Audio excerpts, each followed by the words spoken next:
Hello, I'm Eric Friedman, the Director of Montgomery County's Office of Consumer Protection. Our mission at OCP is to ensure integrity in the marketplace. We do that by enforcing consumer protection laws and educating consumers. For this episode, we're tackling, well, an entire year of consumer concerns. Using the calendar format, we'll highlight a different issue each month and offer tips about how to avoid some common consumer scams, tricks, and ripoffs that affect people in Montgomery County. Sometimes the complaints we receive are actually federal crimes, for example, identity theft and mail fraud, so they are best handled by federal agencies. We can put you in touch with the right agency. But let's say you experience a home improvement scam that occurred here in the county. Come in, call us, email us, and tell us about the problem. We'll help you file the complaint with our office and hopefully get it resolved. But it's best to not have to get to that point, and that's where consumer education comes in. Education is the first line of defense against fraud and deception. So let's get right to our consumer protection calendar for this year, presented by our dedicated staff. The months directly after the holidays are traditionally ones that include a lot of merchandise returns. The state of Maryland has some legal practices that must be followed by retailers to alert customers to their return policies. The first one is that all retailers must disclose the terms and conditions of their return policies. This can be done in writing either on the sales form, by a clearly visible sign in the store, or by a clearly visible label on the product. If there is a policy of no refunds or exchanges, then that must be stated as well. Regarding refunds, each store determines its own policy. For example, Home Depot requires returns within 90 days, while a smaller clothing boutique may only give 2 weeks. Even within one store, the return policy can vary. Best Buy requires returns of computers within 14 days, but allows 30 days for the return of a printer. Some stores charge a restocking fee for returns, most notably big-ticket electronic items where the packaging seal has been broken. The reason? Retailers have trouble reselling the expensive electronic items if they are unsealed, so they try to recoup some of the loss through the restocking fee. Regardless, most stores require a purchase receipt, or in the case of clothing, the original tags attached to the garment. In fact, during this economic downturn, some stores are tightening their refund policies and won't accept any returns without a receipt. So what if you want to return something and don't have the receipt? If you charged it on a credit card or store card, bring a copy of the invoice. Otherwise, be prepared to make your case to the store manager. And think ahead when giving a gift by including the gift receipt. That way, if the receiver wishes to return it, he or she will get the full price paid. The cold weather always brings our attention to firewood and fireplaces. Maryland law requires firewood to be sold by the cord, or fraction of a cord. And a cord is a tightly stacked, split wood that measures 4 feet by 4 feet by 8 feet and contains 128 cubic feet. And don't be fooled by paying for what you think is a full cord when you're in fact buying a face cord or a rick or a rack or any name other than a cord. And Maryland law requires firewood dealers to be licensed, and the licensed dealers won't do this to you. And the best wood for burning is a hardwood like oak, hickory, maple, or locust. Softwoods like pine burn too fast and can produce potentially dangerous creosote, along with green or unseasoned wood. And what creosote is basically condensed smoke. It will condense on the inside of your chimney and form like a crusty layer. And when it dries out, or if you have a real hot fire, it will light and it can cause a chimney fire. And those can be very dangerous. They can get out of control, sparks fly out, light your roof on fire, your house. To make sure that you're using dry wood or seasoned wood, you can, if you order like a cord of wood and you suspect it's not fully cured, you can drop a piece of it on the concrete. If it leaves a mark, a wet mark, it's definitely too wet to burn. And if it makes a dull thud, it's still not dry enough. And if it like cracks like baseball bat when you hit it. When you hit two pieces together, then you know it's seasoned good enough to burn. You won't have any problem. And you should never burn any pressure-treated wood, trash, debris, or anything in your fireplace or wood stove. And another tip is never leave a fire unattended, and if it's open without a screen or like a glass door in a fireplace, you're asking for trouble. A log could roll out of the fireplace, come out into your living room, and burn the house out. Or sparks could fly out, light the rugs on fire. So what you need to do is put the ashes in a sealed metal container. You usually have like an ash can near your fireplace or your wood stove. Put all the ashes in there, leave it for 2 days before you do anything with them. Because those embers can go for like 48 hours. And once they're in the trash can, they get more oxygen. That's when they can light and burn you out. So many house fires have started from people throwing ashes away that still had embers in it. So that's a big safety tip. You've decided it's time to buy a new car. You think the price you see is the selling price of the vehicle? Think again. The fine print may hold several surprises. First, the dealer processing charge may not be included. In Maryland, that can be up to $100. Second, for new cars, the freight charge may not be included. That can vary greatly from vehicle to vehicle and often can be over $500.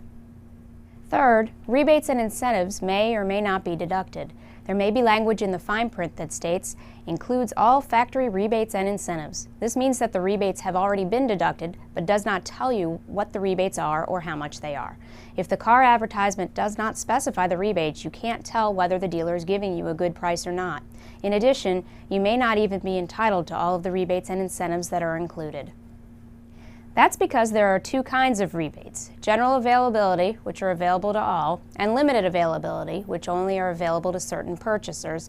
For example, previous owners of the same make or model of vehicle, first-time buyers, or college graduates. Some rebates are dependent on how the vehicle is financed. If you want the low-rate financing, you can't also get the rebate. Sometimes the fine print says a down payment is required to get to the price stated in the ad. This is called balance advertising, and it is not legal in Maryland. Then there's the tax, which can be quite hefty. It's based on the price after adding in the dealer processing charge and, for new cars, the freight charge, and before subtracting any rebates or down payments. So, to sum it up, you've got to do some homework, math in particular, before you walk into the car dealer to buy. Know what fees you are expected to pay and what rebates or incentives are available to you, so there will be no surprises. And while we're on the topic of cars, have you heard of the staged or planned auto accidents? These are a fraud against all drivers and the auto insurance industry. Here is how the scam works. You are in your vehicle driving. A car filled with passengers gets in front of you. No problem, nothing suspicious. However, a second car driving fast switches lanes in front of the car filled with occupants, causing that car to slam on its brakes. Your car then crashes into the car filled with passengers, and it appears you have caused the accident. You are at fault. Everyone in the car is injured, and you may be subject to receive a traffic citation for causing the accident. This is known as swoop and squat. The two cars are working together in order to stage an accident. Car 2 is the swoop car because it swoops over, and car 1 is the squat car because they are preparing for the impact of being hit from behind. This type of insurance fraud could result in your insurance company paying tens of thousands of dollars to phony victims on fake claims. There is also a slightly different version to this same scam, which involves one car. The scam car is still packed with people, but they wait until they see you are distracted, like texting, answering the cell phone, changing the radio station, or eating. While you are distracted, they slam on their brakes and you hit them from behind, causing the accident. So, how can you avoid this type of scam? Remember the safe distant rule. Always leave adequate space between your car and the one in front. Try to maintain a space of about 10 to 15 feet or 1 car length for every 10 miles per hour you are driving. With foreclosure rates at an all-time high, scam artists are preying on vulnerable homeowners desperate to save their homes from foreclosure. These foreclosure rescue companies claim they can help homeowners save their homes. In reality, these companies can put you in bankruptcy, steal your mortgage payments, or even assume ownership of your home. The scam artists use different scenarios when preying on people, including phony counseling. The scammer will offer to work with your mortgage company to save your house. The homeowner is required to pay an upfront fee for work the homeowner could do for him or herself. The scammer may even instruct the homeowner to stop contact with the lender and may even ask that the homeowner send them the mortgage payments. After paying the fee, the homeowner never receives the help offered and the scammer disappears. The homeowner is left not knowing what is happening with their home as they have not been in contact with the lender and the scammer has made off with their money. The second scenario is called a bailout or rent-to-buy scheme. In this scenario, the homeowner will typically surrender title to the home, believing that they can rent back their own home and buy the house back once they get their finances on track. The homeowner can end up losing their home. The next scam I want to mention is bait and switch, where the scam artist offers the homeowner a new loan that will pay off the mortgage that is in foreclosure. The problem is that the homeowner is actually signing over the home to the scammer. Similarly, in another scam, the scam artist promises to do a mortgage workout or obtain a refinance and instead files a bankruptcy in the homeowner's name.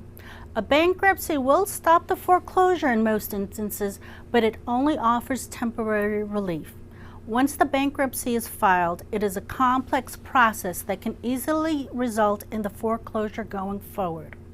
Some red flags to avoid when you are looking for foreclosure help are any guarantee to stop a foreclosure, instructions to stop contact with your lender, collection of an upfront fee, instructions to send them your mortgage payment, and any pressure for you to sign paperwork. If you are having problems paying your mortgage or are facing foreclosure, speak to your mortgage company right away. Maryland's HOPE program offers counseling resources that can help Maryland residents. You can call them at 1-877-462-7555. Montgomery County homeowners can also call our office for help. We are here to help you. Estamos aquí para ayudarles. Nuestra oficina tiene investigadores bilingüe. We can help you in your language. We deal at the Office of Consumer Protection with many home improvement issues. Now that the warm weather is here, you need to be careful of travelers. These are individuals who travel all over the country and they solicit home improvement work door to door. Their main goal is to take your money and do virtually nothing.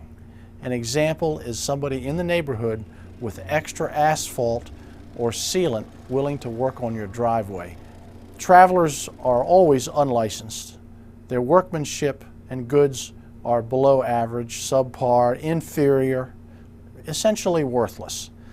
Some of our concerns with travelers are that they will gain entry to your house under the guise of using the restroom or making a phone call and divert your attention and steal valuable objects such as checkbooks, keys to your car, and jewelry. Some of the other problems with travelers is they're very difficult to catch once they've taken your money or your property. They have no fixed address. They're here in Montgomery County today and somewhere 500 miles away tomorrow. If you're going to do a home improvement project on your home, you need to do your homework. First and foremost, any contractor that you're planning on hiring, you need to check to make sure they're licensed by the Maryland Home Improvement Commission. Also be sure to get firm estimates and make sure of the subcontractors and helpers and employees that you're going to be allowing in your house. I encourage you to make sure that all of the employees that you deal with are known and regular employees by the contractor. The Maryland Home Improvement Act requires that any individual engaged in the business of home improvement work be licensed through the Home Improvement Commission. It is a criminal offense punishable by up to 2 years in jail for acting as a home improvement contractor or subcontractor or salesman in the state of Maryland without the required license. Well, we just covered the first half of the year. Stay tuned for the second. In the meantime, if you didn't catch it all, just check out our website at montgomerycountymd.gov/consumer. There you'll also find information on other consumer issues, web links, and consumer alerts. You can now find us on Twitter, where we will be sending out alerts all year long with helpful information. Okay, so here's the rest of our year of consumer tips. Does this sound familiar? Work at home and earn $3,000 a week stuffing envelopes, no experience required, income is guaranteed, great for at-home moms, students, and seniors. The Office of Consumer Protection frequently gets calls about whether a work-at-home offer like this is legitimate. While we can't tell you whether a particular offer is right for you, we can tell you that under Maryland law, a company that advertises a work-at-home opportunity can't require advance payments for materials such as instructional booklets, brochures, programs, and mailing lists. You may have seen our advertisements in the Gazette Classifieds that warn consumers about the Maryland law. Types of scams that are advertised for work at home include medical billing work, craft or assembly work, and envelope stuffing. Ads for medical billing scams may offer special software and training materials for anywhere from $100 to several $1,000s so you can prepare bills for doctor's offices from your home computer. Few consumers who purchase a medical billing business opportunity are able to find clients, start a business, and generate revenues, let alone recover their investment and earn a substantial income. Advertisements for envelope stuffing usually advertise that for a small fee, they will tell you how to earn hundreds of dollars a day stuffing envelopes at home. You're likely to get a letter telling you how to place the same envelope stuffing ad in newspapers or magazines. The only way you'll earn money is if people respond to your work-at-home ad. Offers for assembly or craft work often require you to invest hundreds of dollars in equipment or supplies, or they require you to spend many hours producing goods for a company that has promised to buy them. However, after you've purchased the supplies or equipment and performed the work, fraudulent operators don't pay, or you do the work, but they don't meet quality standards and thus aren't paid. Work-at-home scams advertise in newspaper classified ads, on flyers, on television, and more often than not, over the internet. So how to not get caught? Never pay any money up front for any information about a work-at-home offer. As I already mentioned, under Maryland law, a company that advertises a work-at-home opportunity can't require advance payments for instructional booklets, brochures, kits, programs, mailing lists, or other items. Be skeptical of claims about earnings that sound too good to be true. Be leery when the job posting claims no experience necessary. If you have any questions, please contact us here at the Office of Consumer Protection. We're here to help. You know the routine. You sit down to dinner and the phone rings. You answer it and there's someone trying to sell you something. The offer sounds tempting and before you know it, you agree to buying a product you don't really want. Or worse, you've given out personal information such as credit card numbers or your social security to a scam artist. Consumers are estimated to lose approximately $40 billion a year in telephone marketing scams. These scams know no race, ethnicity, gender, age, education, or income barriers. Anyone with a phone can be victimized. Yes, even cell phone customers are being hit by wireless scammers. How can you prevent this annoying practice? The easiest way is to register with the Federal National Do Not Call Registry. Do it by registering online at donotcall.gov or calling 1-888-382-1222. Unfortunately, registering will not stop all calls. Political organizations, charities, and telephone surveyors are still permitted to contact you to the extent that the state law permits. If you do end up talking to a telemarketer, never give out vital information such as your date of birth, social security number, or account numbers of any kind, and don't be shy about asking a business to take you off their call list. By law, they must honor your request. If you're still being bothered by telemarketers, you can file a complaint at donotcall.gov or by calling 1-888 888-382-1222. Have you heard of the term phishing? According to Wikipedia, phishing is the criminally fraudulent process of attempting to acquire sensitive information, such as usernames, passwords, and credit card details by masquerading as a trustworthy entity in an electronic communication. Really? What does all that really mean to you? Well, it means you've gotten an email, and it appears to be from your bank, your credit card company, or some other entity like stocks, something like that where you have sensitive financial information. It's really not. It's a bogus. It's called a spoof. They're usually using headers or something like that in the email to say it's from Bank of America or Chase or any other bank that you may use, or credit card company or something like that. That is really not. And they're just trying to steal your identity. They want to get your sensitive information so they can take your money or run up your credit or ruin your credit, basically. So how do you avoid becoming a victim of a phishing scam? Well, first is don't respond to an unsolicited email or spam that you don't know who it's from. Don't click on any links in an email. It may take you to a bogus website designed to steal your information. Be cautious of an email claiming to contain pictures or attachment or files that you don't know, because they may have viruses in them. Only open attachments that have come from someone you know. If there's a link in the email, don't click on it. Go directly to the business you're dealing with. They all have websites that are legitimate, and type it into the address bar and go directly to it. Never click on a link in an email, because it's going to take you to a fraudulent website that's designed to look like a legitimate business, but it's designed to steal your information. Also, contact your actual business that you're doing business with that you think sent the email. Call them up and ask them, did you send me an email today about my account or something like that? They're going to probably tell you, no, we don't do business that way. And finally, contact your email provider. They may have a way for you, they may have a link or something like that you can click on that says forward scam emails here, so they can try to do something about somebody using their service or you receiving these bogus types of emails. So if you think you've been a victim of an email scam or other type of internet fraud or possibly identity theft, please contact our office. We hopefully will be able to assist you. But if not, we can help you navigate state and local or federal authorities that may be able to assist you and put you in contact with them so you can hopefully recover what you've lost. Have you ever been denied credit or suffered a credit card billing error? Are you being harassed by collection agency? Here are some tips. If you are denied credit based on a credit report, you have the right to receive a free copy of such report. Inform the credit reporting agency if you find inaccurate information. The reporting agency must complete an investigation within 30 days and correct the inaccurate information. Upon your written request, an updated report will be sent to the creditor for reconsideration of your application. Let's say your credit card statement reflects a $500 purchase that you didn't make. So you call your credit card company, tell them you're not sending a payment because you didn't make the purchase. You hang up feeling good because of your swift action.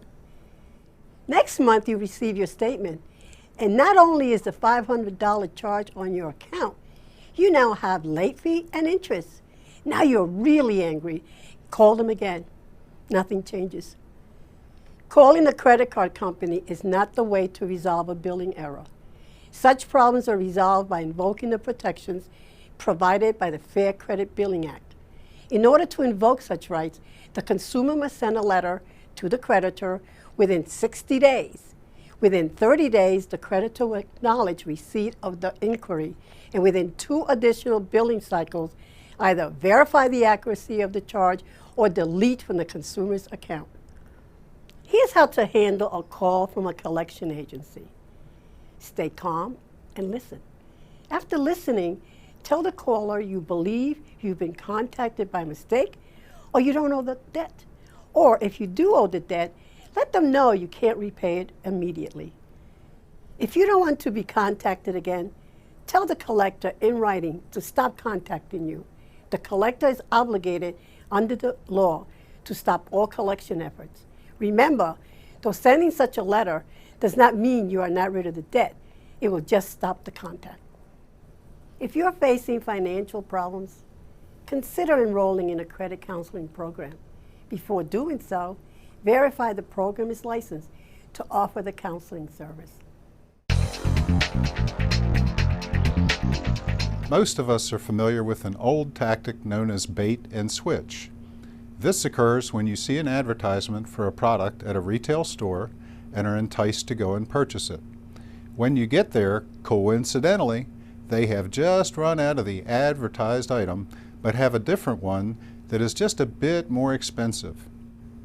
On top of that, you have invested the time and transportation costs to go to the store, so you go ahead and buy the higher priced model. Some folks ask for a rain check, which may or may not be offered. Some stores will claim that they cannot offer a rain check, that the deal was a special purchase, or that there was a limited number of the item, and when it's gone, it's gone. Consumer awareness is the key to avoid being taken advantage of in this situation. Lately, we have seen an increase in what I call bait and add.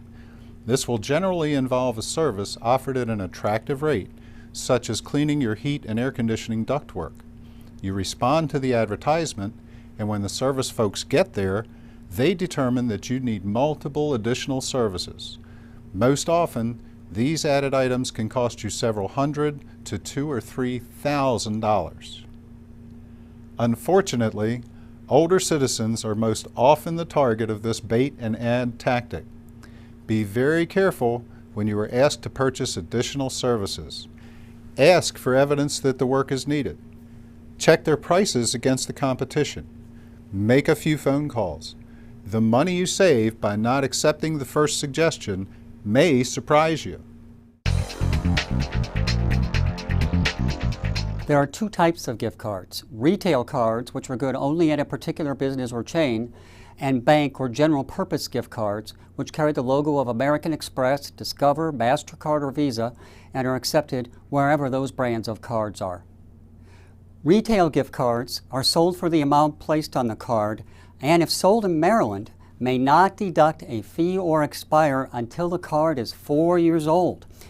Bank general purpose cards impose a purchase fee above the value of the card and usually deduct various fees from the card's value, such as a monthly maintenance fee that might start after the card is a year old.